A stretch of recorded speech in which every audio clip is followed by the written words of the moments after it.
Okay, I just want to get into some of the things that we're going to be talking about at conference this year in October. And I'm going to go over four different cornerstones as I see it to what holds people back in growth in their business and their life. And these are things that we have to look at all the time. So, the first thing that we're going to start with is awareness. And I think this is a good starting point because awareness really means um, being able to see where you are right now and why you are where you are right now. So, whether we're talking about what you do in your personal life or what we're talking about what you're doing in your professional life, it all comes back to being able to see what's created yourself up to this point, the actions, the thought patterns, the emotional stuff that's happened to you. It all leads you up until this point.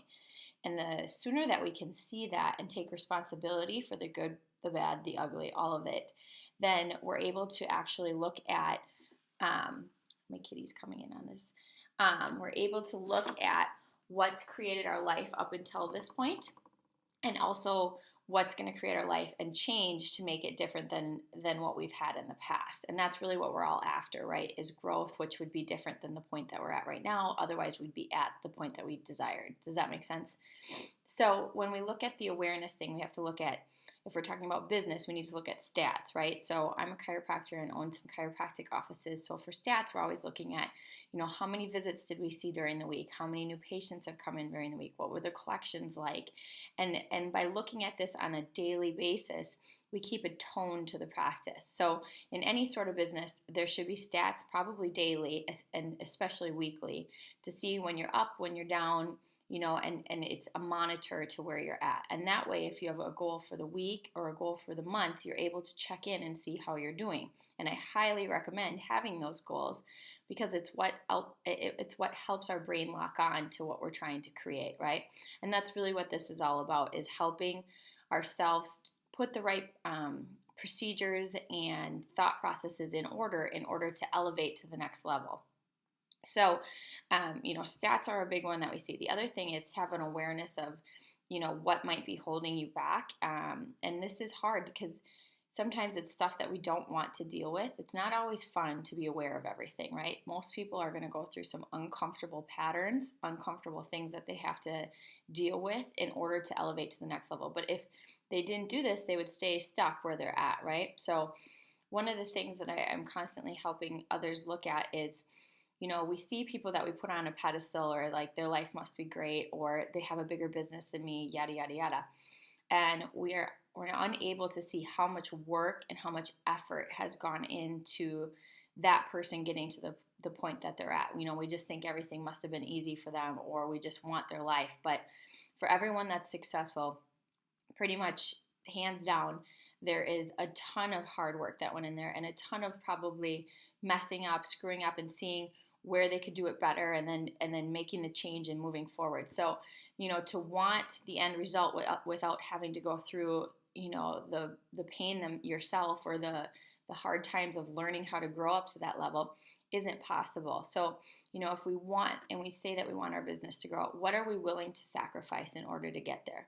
So having an awareness to things that you're doing that maybe aren't serving you anymore. So what worked when your business was at, day one is different than what your business is 5 years in, right? So we have to look and see, like, what procedures are we doing, or what habits do we have in our practice or in our business that aren't serving us anymore.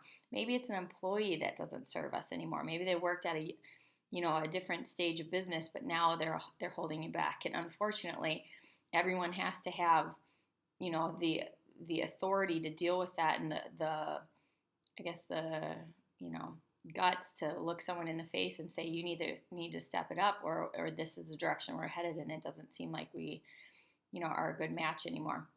And that's not a mean thing, that's just reality, right?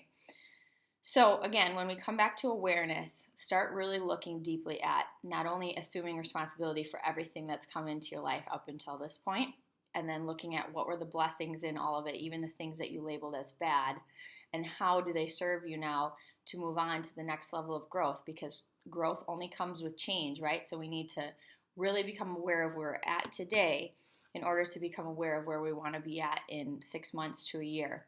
and then on, right? And so as soon as we get to that next level, there's a whole different level of awareness we have to come into in order to grow to then the next level. So this is a constant process you're going to be going through, and that's just part of opening yourself up as a person, opening yourself up as a a successful business owner. And whether we're talking in our personal life too, there's so many patterns that we all do. I could sit here and talk about my patterns, and I know one of them was, lack of commitment, right? And so you can either start to learn this on your own, or life's going to give you circumstances to learn it, and those are usually painful, and that's okay, because at the end result, I look at everything that's happened in my life, and even the things I labeled as I would never want to go through that again probably were the biggest blessings in disguise. So keep that in mind. Look at the patterns that you're seeing in your personal life too, and try and figure out, what am I supposed to be learning here that I'm not learning? Because until we learn the lesson and evolve, we keep having the pattern show up. And so it can become something we learn from right away, or we can make it get more uncomfortable if we have to keep having things kind of shake us off our moment to actually learn the lesson. So I look forward to seeing you guys all at conference, and look for the next video.